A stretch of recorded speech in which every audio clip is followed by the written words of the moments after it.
Mirar Sirat es como salir de la anestesia después de haber estado en el quirófano. La película no comienza con una historia, comienza con un estado. No hay presentación de personajes, no hay contexto, no hay explicación, solo cuerpos en movimiento. Sonido que no pide permiso, un ritmo que no conduce a ningún lugar, pero tampoco necesita hacerlo. No parece huida, no parece celebración. Parece suspensión, como si durante unas horas el mundo pudiera ponerse en pausa sin que nadie tuviera que explicarlo. Y sin embargo, desde ahí, algo se prepara. Luego aparece Luis, no como un héroe, no como protagonista clásico, sino como vector. Busca a su hija. Y al hacerlo, se desplaza con el grupo. Hay que ir al siguiente rave. Podría estar ahí. Y al desplazarse el grupo, ese estado inicial se estira fuera de su lugar de origen, pero no se rompe, porque aunque se muevan, siguen dentro de lo mismo, el cuerpo despierto, la conciencia suspendida. Avanzan, pero no están atentos. Viajan, pero no están leyendo el mundo. Y entonces la película introduce su primera verdad silenciosa. El territorio no es inocente. Desde los primeros ecos del conflicto lejano, desde esa guerra que no vemos del todo, que vibra como ruido de fondo, la película instala una idea inquietante. El paisaje no es fondo, es memoria. No es naturaleza pura, es historia comprimida. Y Marruecos no es casualidad, es uno de los territorios más bellos del mundo y al mismo tiempo uno de los más densamente históricos. Calma superficial sobre tensiones no resueltas. Hospitalidad sobre memoria herida. Belleza sobre conflicto latente. No porque sea peligroso, sino porque es real. Un territorio así no puede ser atravesado dormido, porque no te ataca, no te persigue, no te amenaza, te absorbe. Y lo terrible en Sirat es que nadie muere de hambre, nadie muere de sed, nadie está herido, nadie está perdido, saben perfectamente hacia dónde van. Y sin embargo, todo es tragedia, porque el problema no es sobrevivir, el problema es cómo se entra a un territorio no geográfico, existencial. Entran sin leer, sin pensar, sin despertar. El primer accidente no es el quiebre, es apenas una fisura. No destruye al grupo, solo interrumpe la suspensión. Como cuando alguien empieza a salir de una anestesia y el mundo todavía vibra, pero ya duele. Todavía no hay conciencia plena, solo incomodidad. El verdadero despertar no ocurre ahí, ocurre después, en el campo minado.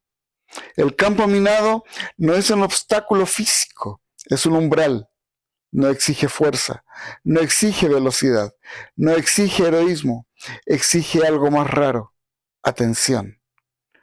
Cada paso requiere lectura, cada movimiento requiere conciencia, cada avance requiere juicio. No puedes avanzar por inercia, no puedes moverte por ritmo, no puedes seguir al grupo sin pensar. Y entonces alguien pregunta, ¿y cómo hacemos? La pregunta no es absurda, es devastadora, porque la respuesta está escrita en el suelo, seguir las huellas del primero que cruzó. No hace falta ingenio, no hace falta coraje, solo hace falta ver, pero nadie ve. No porque no pueden, sino porque han olvidado cómo. Y ahí la película revela su núcleo. No es una historia sobre muerte, es una historia sobre anestesia. No es una tragedia de supervivencia, es una tragedia de conciencia. No mueren porque el mundo sea cruel, mueren porque el mundo exige atención y ellos llegan dormidos. El territorio de ansiedad no castiga, examina, no persigue, no amenaza, no juzga, solo deja que tus errores sean irreversibles. Por eso el desierto es perfecto, no porque sea hostil, sino porque es implacable sin intención. No te odia, no te protege, no se adapta a ti. Tú debes adaptarte a él o no pasas. Al final, los sobrevivientes suben al tren, no celebran, no hablan, no se abrazan, se mueven, pero no parecen moverse, viajan, pero no parecen ir a ningún lugar. Como todos los demás, sobre el techo del tren, forman parte de un flujo humano, sin destino visible. No sabemos si despertaron, solo sabemos que sobrevivieron. Tal vez cruzaron el campo minado con cautela, tal vez por un instante fueron conscientes, tal vez el trauma produjo lucidez, o tal vez no. O tal vez solo cambiaron de suspensión, porque despertar no es un evento, es una condición inestable, no es un estado permanente, es un equilibrio frágil entre atención y olvido. Y lo más inquietante que sugiere Siddharth no es que caminemos sobre campos minados, es que sabemos que existen, pero vivimos como si no. No los olvidamos, los ignoramos. Y de tanto ignorarlos, cuando estallan, nos parecen imposibles de haber previsto. Aunque siempre estuvieron ahí, ahora bien, Siddharth es una película incómoda. No es difícil de entender, es difícil de ver, porque te obliga a sostener cosas opuestas al mismo tiempo. Amar el paisaje y repudiar la tragedia. A sufrir con Luis y al mismo tiempo odiar la indiferencia que lo rodea. A comprender que los personajes hacen lo que pueden y aún así sentir que no es suficiente.